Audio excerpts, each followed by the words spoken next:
Professeur Dominique Le Gulydec, bonjour. Bonjour. Merci d'être avec nous. Vous êtes présidente de la Haute Autorité de Santé, autorité publique indépendante. Les critiques pleuvent, Dominique Le Gulydec, vous les entendez.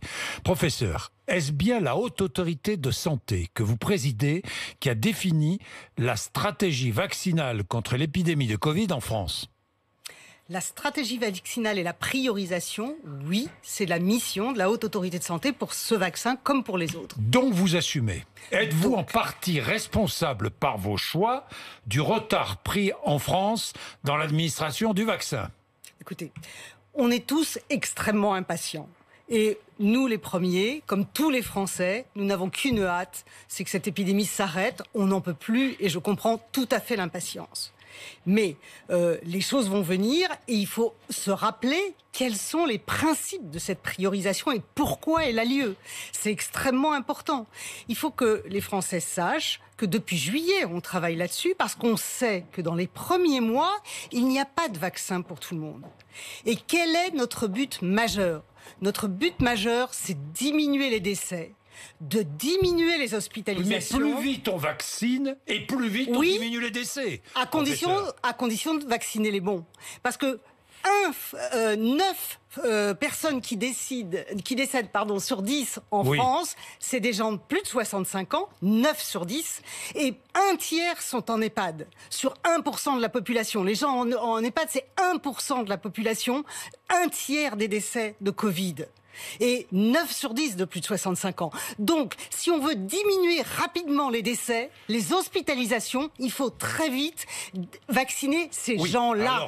Ceux qui sont à risque de forme sévère. Bon, mais je suis d'accord. Mais nous sommes sur un rythme de promenade en famille. C'est ce que dit Emmanuel Macron. Ça doit changer vite et fort, dit-il. Je vais entrer dans les détails, professeur Le Gulydec, parce que je suis là pour ça. Alors, pourquoi, sur quelle base scientifique avez-vous choisi de ne pas mettre aussi les soignants en première ligne ? Pourquoi ? Alors parce qu'on a regardé les statistiques et aujourd'hui les plus fragiles, ce sont les gens âgés, encore une fois 9 morts sur 10, ceux qui ont des comorbidités et ceux qui sont dans les établissements collectifs. Excusez-moi, je peux finir ? Oui, allez-y. Je peux finir. Allez-y. Or, nous ne savons pas aujourd'hui si ce vaccin empêche de transmettre le virus. L'intérêt de vacciner les soignants non à risque, je ne parle pas des soignants à risque, ils étaient dans la phase juste après, de façon à être sûr qu'il y aurait assez de doses pour les EHPAD. Mais on n'a jamais dit qu'il fallait attendre que toutes les EHPAD soient vaccinées pour vacciner la phase 2. Bien sûr, tout ça est un continuum. Mais par contre, vacciner les gens non à risque, l'intérêt, c'est d'arrêter la transmission. Or, aujourd'hui, nous n'avons pas ces données. Nous ne savons absolument pas si le vaccin protège d'être contagieux. Donc parce que nous ne savons pas. Aujourd'hui, encore une fois, je veux finir. Aujourd'hui, pour protéger les personnes de décès, de risque de forme sévère, et c'est aussi protéger les autres, parce que si le système de santé est saturé, il ne peut pas soigner tous les gens qui ont d'autres maladies. Donc, c'est d'abord vacciner ceux-là. Non, mais ça, j'ai bien compris. C'est d'abord vacciner les personnes âgées. Et deuxièmement, on est bien d'accord. Arrêter la transmission, aujourd'hui, on n'a pas mieux, c'est les mesures barrières. Donc, vous avez protégé les autres, les mesures barrières, se protéger soi, le vaccin. Alors soyons clairs, professeur Dominique Le Gulydec. Très bien. Vous avez recommandé, c'est la recommandation de la Haute Autorité de Santé, le président de la République l'a suivi, vous avez recommandé la vaccination en EHPAD. 500 000 doses déjà reçues. C'est ce que nous dit le gouvernement. Mais où sont ces doses ? Combien de personnes a-t-on vacciné ? 500, 600, 700 ? Mais où sont passées ces 500 000 doses ? La Haute Autorité de Santé n'est pas en charge de la logistique. On nous a demandé, et c'est notre mission, par qui il fallait commander. Il n'y a pas de doses pour tout le monde. Par qui il fallait commencer ? Et clairement, quand on sait que un tiers des décès sont dans les EHPAD, on a dit, écoutez, mettez de côté déjà ces doses, pour les EHPAD et la phase 2. On ne va pas plus vite dans les EHPAD aussi.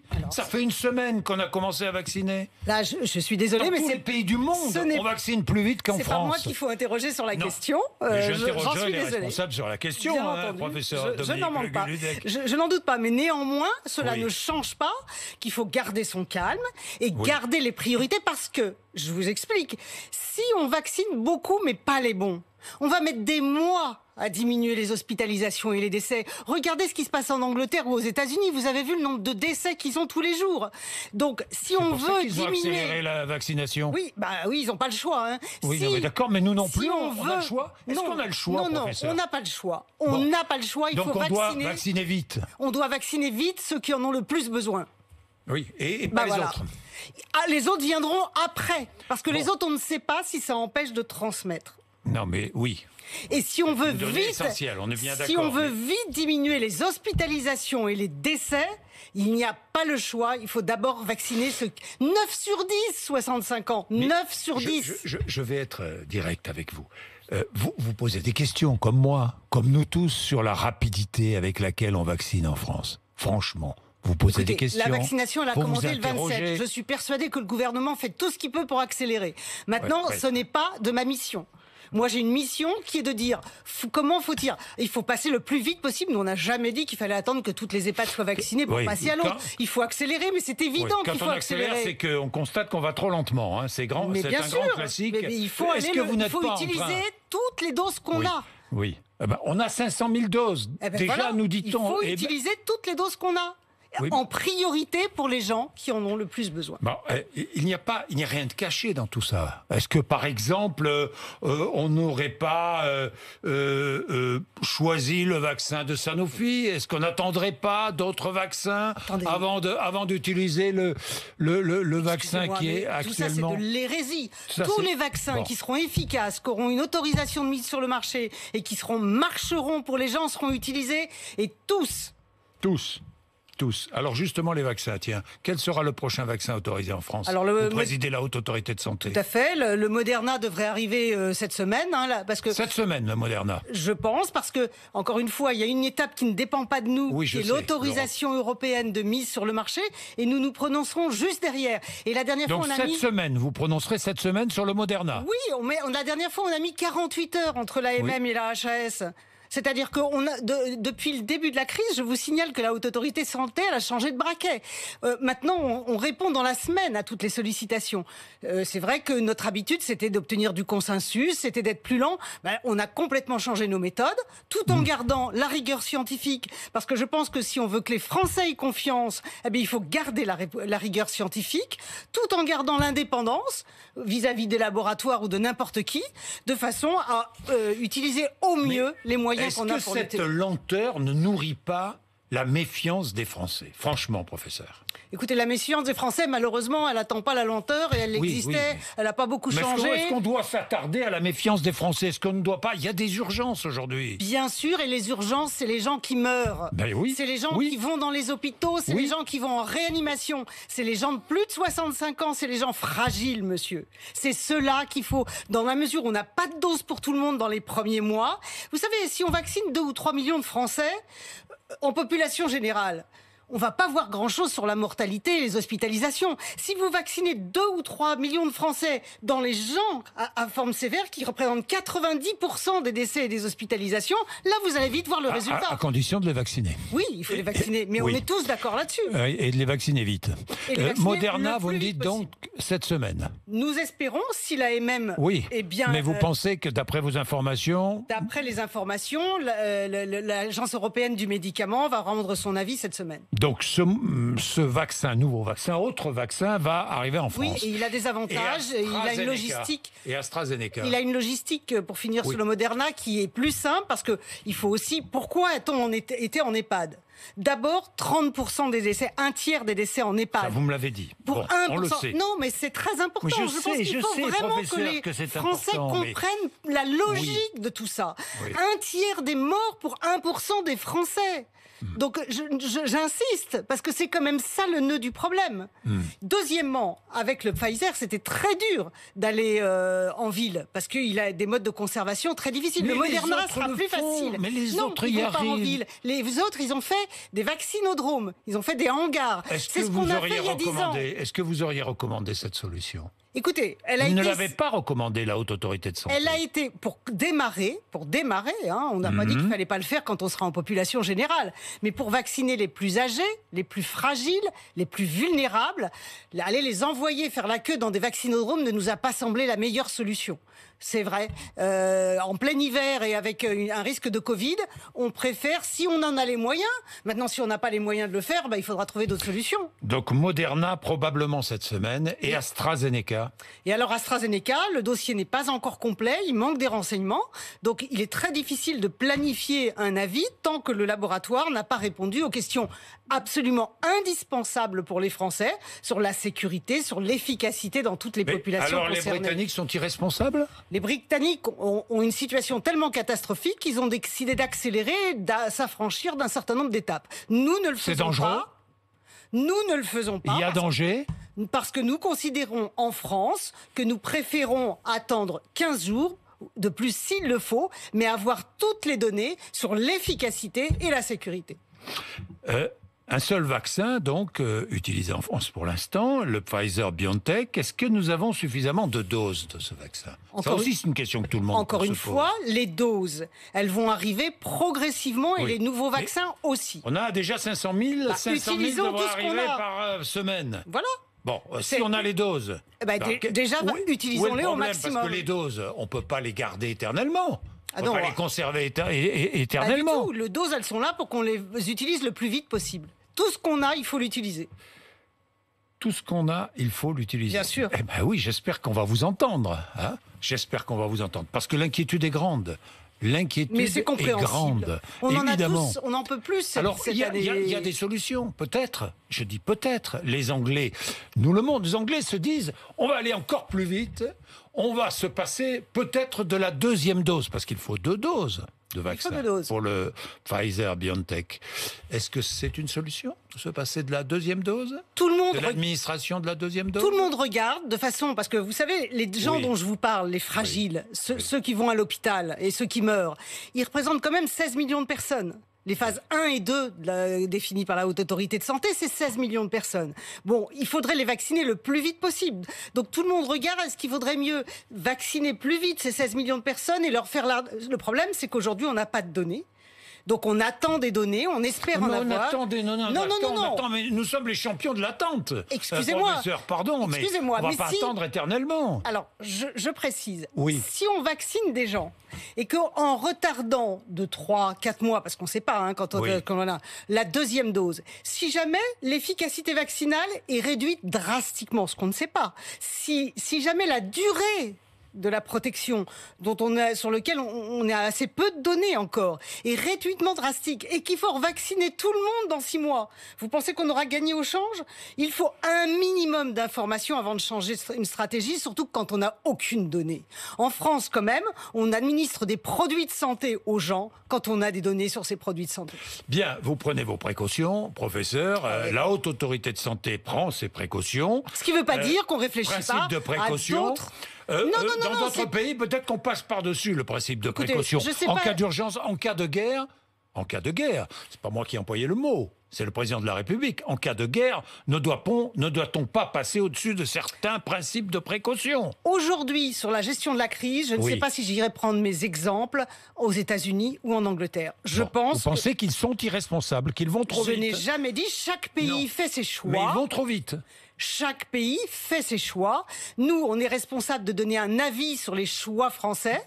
Et nous pensons qu'il faut quand même un minimum de données ou de réflexion collective avant de changer une stratégie vaccinale sur laquelle on n'a pas de données. Voilà, la Grande-Bretagne pense aussi raccourcir le délai de 3 semaines entre chaque piqûre. Il faudrait savoir, non, ils ont plutôt tendance à l'élargir, eux. Oui. Ils disent on va le faire et puis on verra quand on aura les doses, on fera le deuxième. Il y a aussi la solution, cette autre solution. Enfin, tout dépend des pays, tout dépend des... Encore une fois... Nous, on n'est pas dans cette logique-là. Une stratégie vaccinale, un schéma de vaccination, ça se pense, ça se prouve. On ne vaccine pas comme ça au petit bonheur la chance. On espère avoir une immunité suffisante et on a une chance terrible quand même. Attendez, en moins d'un an, des vaccins qui ont 95% d'efficacité, on n'a jamais vu ça. Mais on est en retard. Si demain, franchement, laissez-moi terminer. Laissez-moi. Oui. Si demain, en faisant une dose et en reculant la deuxième, on baisse à 50% d'efficacité, il faut calculer, il faut regarder si on a vraiment bénéfice à le faire, parce qu'il vaut peut-être mieux 50% pour plus de gens que 90% pour moins de gens. Il faut regarder. Mais on n'en sait rien. Le gouvernement promet 1 million de personnes vaccinées au mois de janvier. Vous savez combien ça fait de personnes vaccinées chaque jour? On a calculé. Oui, vous savez combien ça fait? 250 ça fait 34 000 personnes à vacciner chaque jour. 34 000 mais ça, on est jour. conscient que c'est une campagne de vaccination absolument inédite. Hein. Oui. 34 000 chaque jour et on en est à 300. Encore une fois, pas, 200, sur le fait qu'il faille accélérer et s'organiser, tout le monde est d'accord. Oui, tout le monde est d'accord. Mais encore une fois, par exemple, je reste persuadé qu'il ne faut pas perdre la stratégie de vacciner d'abord ceux qu'on en a besoin. Est-ce que c'est vous qui avez envoyé le guide de vaccination aux EHPAD? Non, c'est pas vous. 45 pages. Le guide de vaccination envoyé aux EHPAD fait 45 pages. C'est la lourdeur administrative française.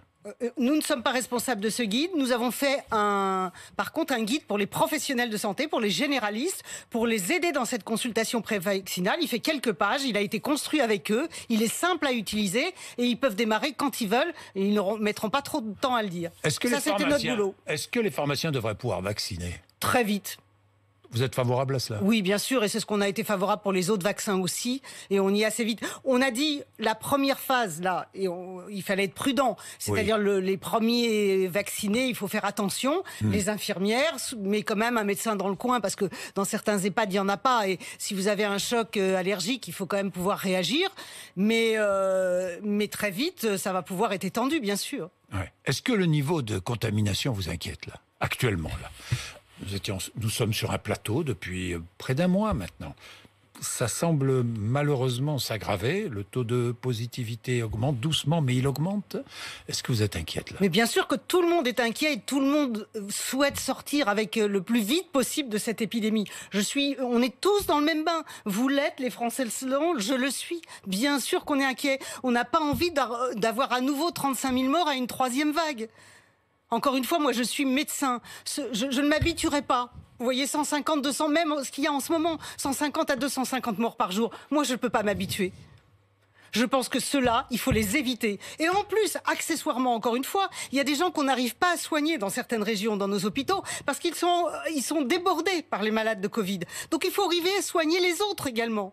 Donc la priorité des priorités, c'est diminuer les hospitalisations, diminuer les réanimations, diminuer les morts. Et ça, je m'y accrocherai parce que c'est la seule façon, encore une fois, avec un vaccin dont on ne connaît pas s'il arrête la transmission et dont on ne connaît pas la durée de la protection, c'est ça qu'il faut faire d'abord.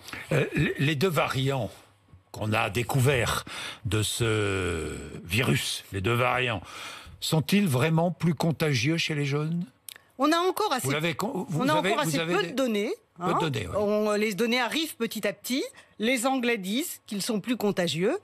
Pour l'instant, il manque encore d'études assez précises pour pouvoir juger. Vous, la Haute Autorité de Santé, vous n'avez pas encore constaté cela? Non, pour l'instant, nous n'avons d'abord pas été interrogés sur la question. Les épidémiologistes travaillent beaucoup sur la question, mais je ne suis pas sûre qu'ils aient encore toutes les réponses. Est-ce qu'il faut étendre les couvre-feux à d'autres départements maintenant? Est-ce qu'il faut aller plus vite dans les mesures? Chacun son job, monsieur. Vous faites le vôtre, la HAS fait le sien. Oui. Moi, je pose des questions, c'est le mien. Bien sûr, je ne prends pas de décision. Moi, je vous réponds et je reste dans mes missions. Parce que quand il y a la guerre, comme vous dites, il faut que chacun fasse complètement sa mission et ne fasse que sa mission et pas celle des autres. Les fêtes sauvages. Vous avez vu ces fêtes sauvages? Qu'est-ce que vous en pensez? Écoutez, dans l'ensemble, les Français, ils ont été très, très raisonnables. Ils ont essayé de faire des tests en comprenant qu'un test négatif, c'était pas forcément la panacée. Ils ont beaucoup restreint les réunions familiales. Moi, je trouve qu'ils se comportent bien, les Français. On sent qu'ils sont responsables et qu'ils n'ont pas envie, ils ont envie de s'en sortir eux aussi. Est-ce qu'il n'y a pas en France, là, je vais vous poser une question un peu iconoclaste qui va vous faire bondir peut-être. Est-ce qu'il n'y a pas en France trop de strates administratives, de décisions décision. Je sais pas moi, il y a un monsieur vaccin qu'on n'entend pas, qui sera avec nous quand même vendredi. Je le précise parce qu'on n'a pas entendu très peu jusque-là, très peu, le professeur Fischer. Il y a une haute autorité de santé que vous présidez. Il y a un conseil scientifique présidé par le professeur Delfrécy. Il y a un ministre de la Santé. Il y a des agences régionales de santé. Et j'en oublie d'autres administrations qui gèrent la santé en France. Est-ce que ça n'est pas trop? Écoutez, une autorité indépendante en santé, il n'y en a qu'une, et c'est la Haute Autorité de Santé. Et on est bien content qu'elle soit là. C'est vous qui préconisez C'est parce toute la politique de santé en France. Elle évalue les produits de santé en toute indépendance, de façon scientifique et transparente. Eh ben, moi, je suis contente que ce pays en ait une. Et vous ne doublonnez pas avec d'autres administrations. En crise, l'État a décidé de s'appuyer sur ces administrations et sur des conseils ad hoc. C'est le choix de l'État. Professeur Dominique Le Guilludec, merci d'être venu nous voir, présidente de la Haute Autorité de Santé. Vous êtes sur RMC et sur BFM TV. Il est 8h54. Merci à vous.